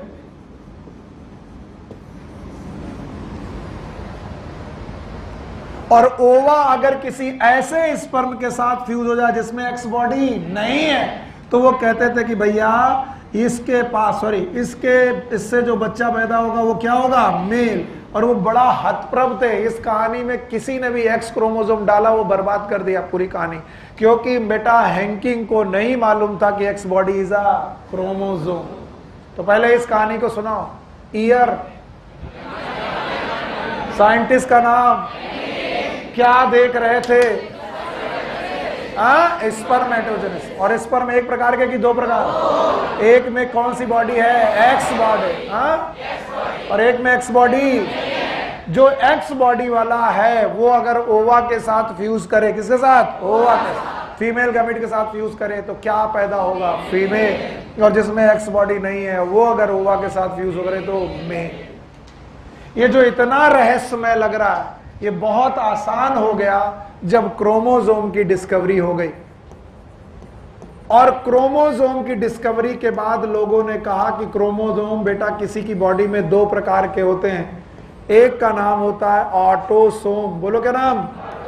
इनका सेक्स से कोई रिलेशन नहीं होता, ये मेल में और फीमेल में बराबर पाए जाते हैं। और दूसरे क्रोमोसोम होते हैं सेक्स क्रोमोसोम। तो बेटा हैंकिन का जो एक्स बॉडी था वो एक्चुअली क्या निकला? Sex chromosome. और चूंकि हैंकिंग ने उसका नाम एक्स बॉडी रखा था, इसलिए हैंकिंग की याद में उस क्रोमोसोम का नाम आज तक क्या कहा जाता है? X chromosome. ऐसा कोई एक्स की तरह दिखता है ऐसी कोई बात नहीं है, क्योंकि जिस बॉडी का नाम उन्होंने एक्स बॉडी रखा था वो बाद में डिस्कवर होकर के क्या समझ में आया? क्रोमोसोम। और तब से लेकर आज तक हम लोग उसे क्या बोलते हैं?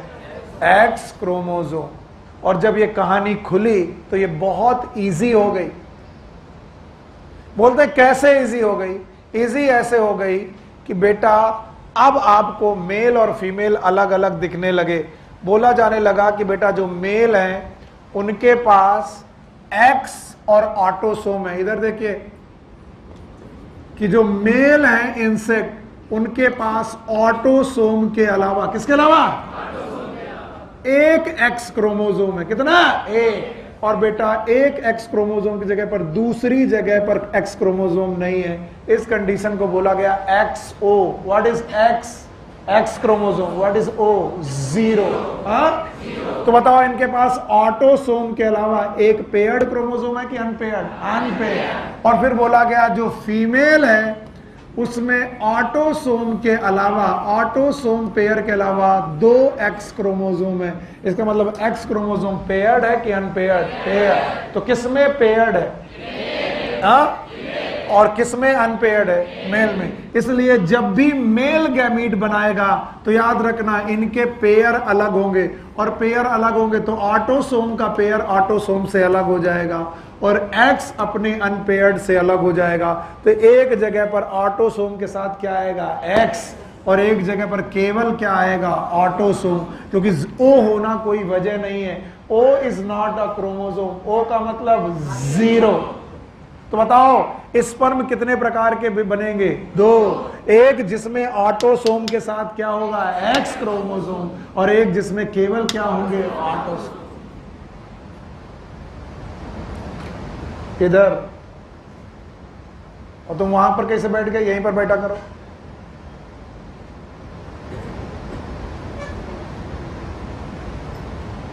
एक जिसमें क्या है?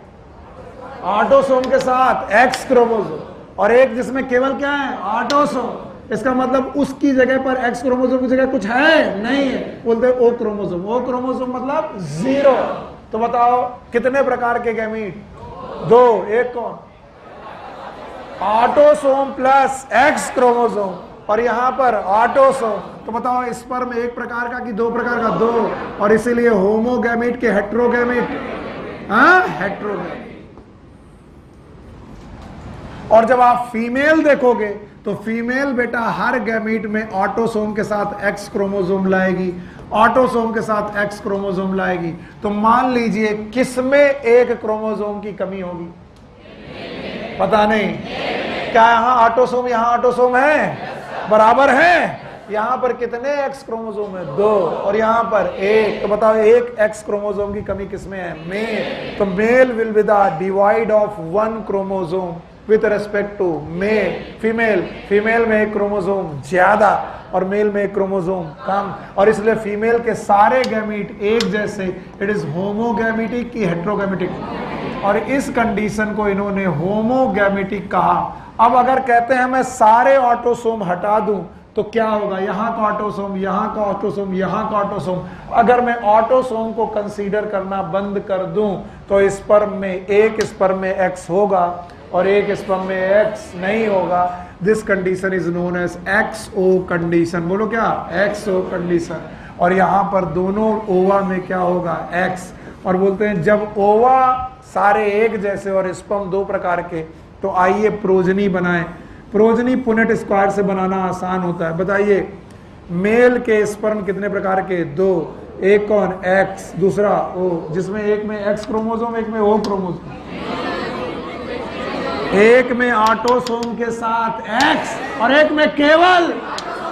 O का मतलब जीरो, और एक में X क्रोमोसोम और दूसरे में भी X क्रोमोसोम। बताइए X और X, मेल की फीमेल? फीमेल। और X और X? फीमेल। बताओ X और O, और X और O, तो बताइए रेशियो कितना आया? 1:1। तो हर बार प्रोजनी में या तो लड़का होगा या तो लड़की। कितना परसेंटेज है? 50%। यस और नो? यस। और ऐसी कंडीशन हैंकिंग ने ग्रास हॉपर में बोली। किसमें? Grass hopper. इसका मतलब ग्रास हॉपर में जो सेक्स डिटर्मिनेशन है वो XY है कि XO? तो बताओ किसके पास एक क्रोमोसोम ज्यादा और किसके पास कम? मेल के। और पूरी दुनिया को लग रहा था सारे इंसेक्ट XO होंगे, लेकिन नहीं। क्यों? क्योंकि जब मॉर्गन को ये पता चला, किसको? मॉर्गन। याद है मॉर्गन? क्या नाम था? TH Morgan. और मॉर्गन के हिसाब से ड्रोसोफिला भी क्या है? इंसेक्ट। सबके हिसाब से मॉर्गन की क्या है? सबके हिसाब से। तो उनको लगा कि इसके पास भी XO होगा, पर जब उन्होंने ड्रोसोफिला में सेक्स डिटर्मिनेशन देखा वो भौचक्के हो गए। उन्होंने देखा कि वहां मेल भी और फीमेल भी इक्वल क्रोमोसोम रखते हैं। क्या बोला? फिर से बोलो। यहां पर मेल में एक कम और फीमेल में एक ज्यादा, और ड्रोसोफिला में किसमें? मेल और फीमेल बराबर क्रोमोसोम रखते हैं। लोगों को समझ में नहीं आया कैसे। फीमेल तो XX है, कोई दिक्कत नहीं, लेकिन मेल में X के साथ एक छोटा क्रोमोसोम फंसा हुआ है, इसका नाम है Y। और इस तरीके के सेक्स डिटर्मिनेशन को बोला गया XO टाइप की XY टाइप? XY type. और फिर भी इन्हें मेल में से दो गैमीट मिले, दो स्पर्म मिले, एक कौन सा? X और एक कौन सा? Y।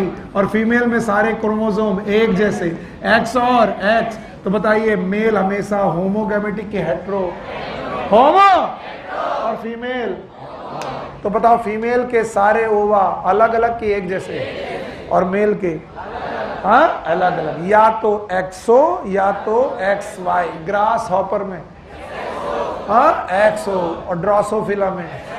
और आपको जानकर खुशी होगी कि हम ड्रोसोफिला जैसे हैं। वी ह्यूमंस हमें XY type of sex determination आता है। इसका मतलब यहां पर भी मेल होमोगैमेटिक की हेट्रोगैमेटिक? हेट्रोगैमेटिक।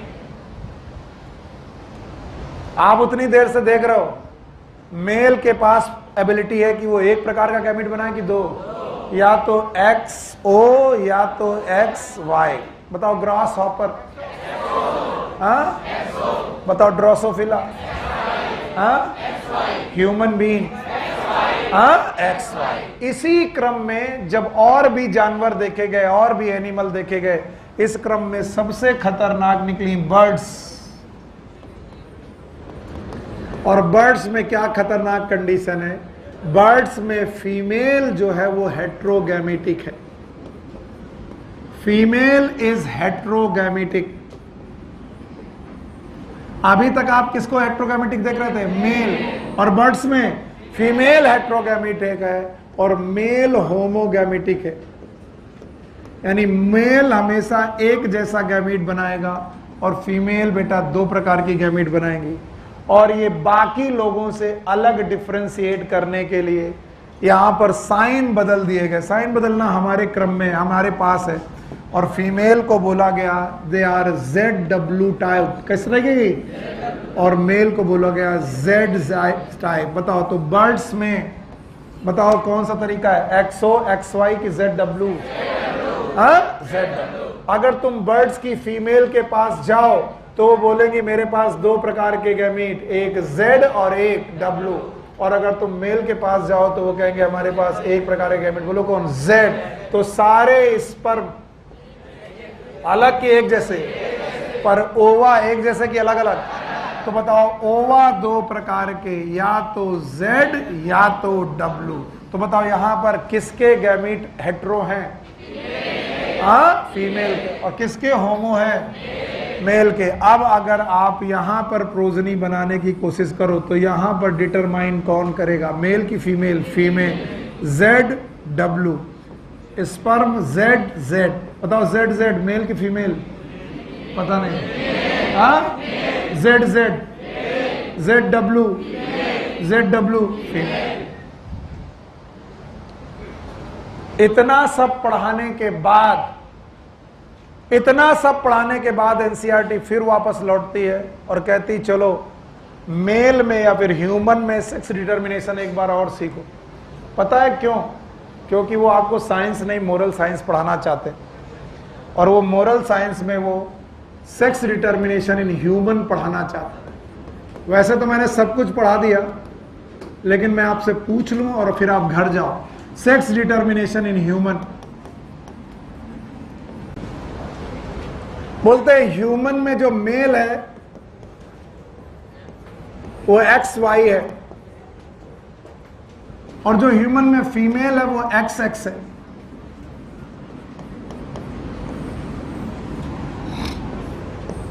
सौरभ बाबू खड़े हो। ऐसा मैं केवल विलेज के लिए नहीं बोल रहा हूं, बहुत पढ़े लिखे लोगों के साथ भी ये होता है। हालांकि मैं यहां पर विलेज में नाम लिख रहा हूं, लोग गांव के लोग थोड़ा गुस्सा हो जाएंगे, लेकिन नहीं, विलेज और सिटी का इससे कोई लेना देना नहीं। इसका लेना देना है आपके मेंटल स्टेटस से। लेकिन ज्यादातर विलेज के लोगों को मूर्ख ज्यादा बनाया जाता है और वो पढ़े लिखे कम होते हैं, इसलिए उनका नाम मैं ज्यादा ले रहा हूं। कई बार पढ़े लिखे लोग सब कुछ जानते हुए भी गलती करते हैं। वो गलती क्या है कि जब भी बेटा गांव में फीमेल के पास या फिर मां जब भी बच्चे को जन्म देती है, मदर बेटा जब कभी भी बच्चे को जन्म देती है, ध्यान से सुनो, तो या तो लड़का होगा या तो लड़की है। अगर वो गर्ल चाइल्ड को पैदा करती है तो आप जरा सोच के देखिए, आप सब लोग अपने समाज में सोच कर देखिए, किसे दोष दिया जाता है? हाँ, तमाम सासों ने अपनी बहुओं को घर से बाहर निकाल दिया। बोले बेटा तुम्हारे 4 बेटियां थी, 5वीं फिर बेटी हो गई। और लोग पुत्र प्राप्ति की आकांक्षा में बेटा क्रिकेट टीम पैदा किए बैठे। हमारे बगल में एक पंडित जी रहते हैं, चले गए आजकल। उनकी 7 बेटियां हों, और वो कहते थे जब तक पुत्र होगा नहीं, मजाक नहीं है, पढ़े लिखे तहसीलदार, और जब 8वां पुत्र हुआ तब उन्होंने कहा कि अब ठीक है। पढ़े लिखे इंसान को पुत्र चाहिए। बोलते बिना पुत्र प्राप्ति के मोक्ष नहीं मिलेगा। व्हाट इज मोक्ष? You know that? बोले जब तक अग्नि बेटा नहीं लगाएगा तब तक मोक्ष नहीं मिलेगा। अरे जब तुम मरी गए हो, सड़ो गलो का करो, सब मोक्ष ही है। तो यह अजीब सी बात है कि मां को ही दोषी साबित किया जाता है। और कई बार तो डिवोर्स हुए, मारपीट होती गांव में लेडीज को, मतलब अभी बेबी पैदा हुआ, पति आया पी करके, फिर बिटिया पैदा हो गई, देख गुस्सा। वो कह रही हम क्या करें? फिर लोगों ने कहा कि देखो बिटिया पैदा करना किसके हक में। बोले ये कहानी सबको सिखानी चाहिए, आप लोग भी सिखाइए, जितने लोग को एजुकेट करेंगे उतना अच्छा होगा। फीमेल कहती है मेरे पास तो एक्स और एक्स क्रोमोसोम है, और मेल के पास है एक्स और वाई, तो मेरा ओवा तो हमेशा से चाहता है कि एक्स जाए। अब इस एक्स के साथ तुम्हारा एक्स मिक्स हुआ तो हम क्या करें? लड़का हुआ कि लड़की? हाँ? और एक्स के साथ तुम्हारा एक्स मिक्स हुआ तो क्या हुआ? लड़की। अब तुम डिसाइड करते हो कि एक्स के साथ वाई आया तो लड़का, एक्स के साथ वाई आया तो लड़का। इसका मतलब लड़का होगा कि लड़की होगी? फीमेल डिसाइड करेगा कि मेल। तो जैसे लड़की हो मार किसे पड़नी चाहिए? जैसे लड़की हो, आ जा बेटा दे गुस्सा। यस और नो? और सुनो, नीम हकीम इसके बड़ा फायदा उठाते हैं।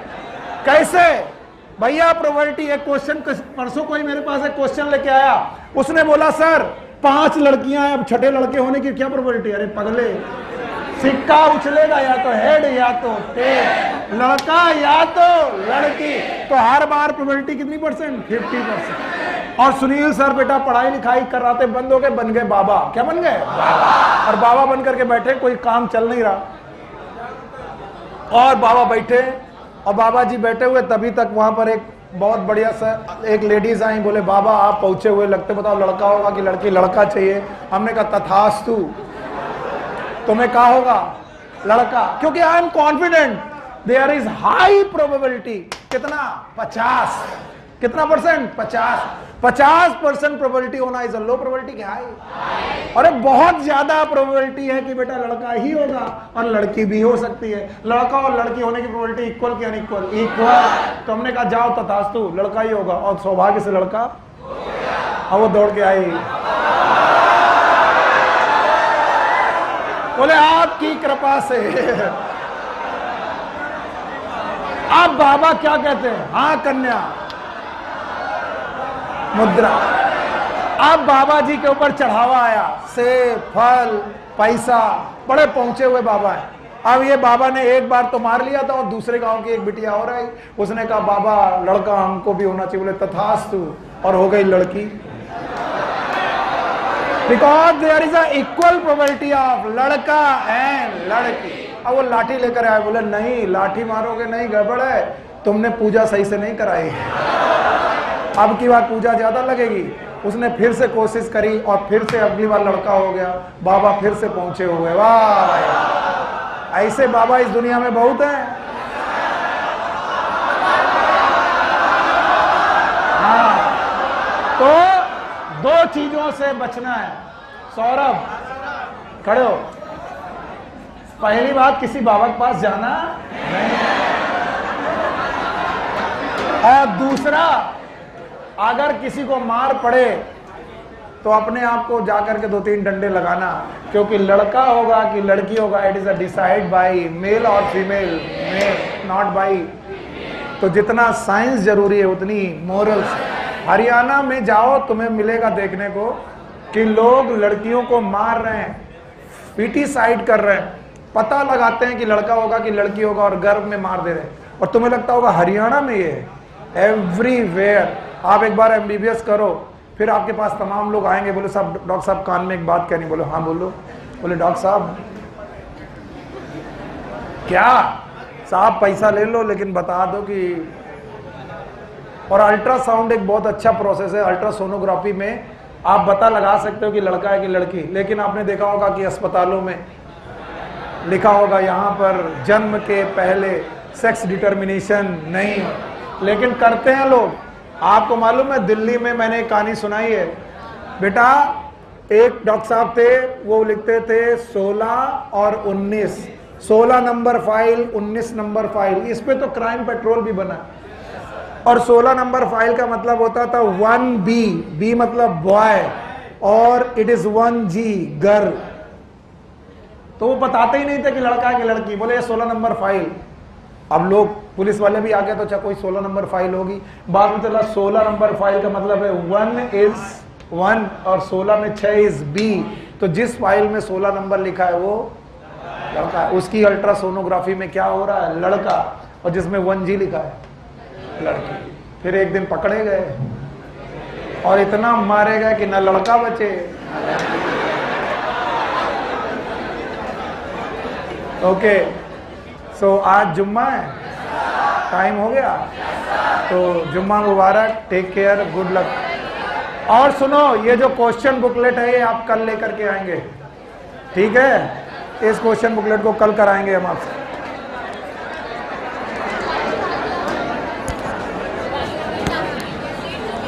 आप बायोलॉजिकल क्लासिफिकेशन का सीन कल लेकर आइए, कल मैं कराऊंगा। आंसर लगे अगली बार से देने की नहीं लगेगा।